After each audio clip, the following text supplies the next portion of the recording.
Aujourd'hui, nous faisons le bilan de notre deuxième édition des ateliers de parcours d'insertion qui sont cofinancés par la préfecture de Guadeloupe et le conseil départemental. Ce sont des ateliers pour les bénéficiaires du RSA.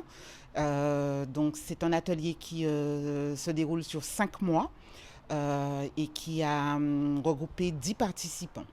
Un bilan très très favorable, hein. Nous, je rappelle qu'on cofinance avec le conseil départemental les ateliers parcours d'insertion dont celui-là. Donc on a fait un tour avec l'ensemble des bénéficiaires. Les retours sont vraiment très très positifs. Les œuvres créées, mais aussi toutes les compétences qu'ils ont pu acquérir hein, durant ces 4 mois de stage leur sont profitables. On voit tous qui veulent s'orienter, commencent à avoir des idées de métier. Donc on est très satisfait de ce bilan et de ce retour. Donc c'est très favorable. Autour des bénéficiaires du RSA, il faut savoir que les API sont portés, on va dire, à bras le corps par le département. C'est vraiment une initiative pour favoriser la remobilisation des bénéficiaires du RSA, d'accéder à un emploi plus tard, de aussi revoir leur parcours d'insertion, de pouvoir peaufiner aussi leurs projets.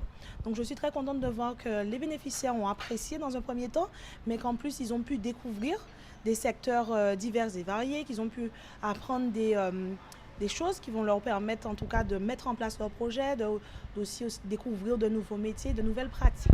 Oui, la formation m'a permis déjà de me découvrir moi-même, de savoir ce que j'aimais, mes qualités propres, pouvoir refaire mon CV, m'actualiser et puis me remettre sur le marché du travail aussi, d'une certaine manière, savoir où est-ce que j'allais exactement.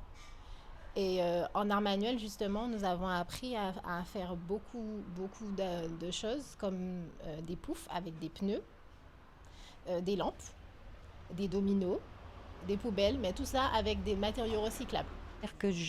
J'apprends à des gens qui ne se connaissent pas à découvrir les matières à recycler, le bois, le plastique, le tissu, et je leur mets en main pas mal de matériel et de matériaux qu'ils n'ont pas l'habitude d'avoir.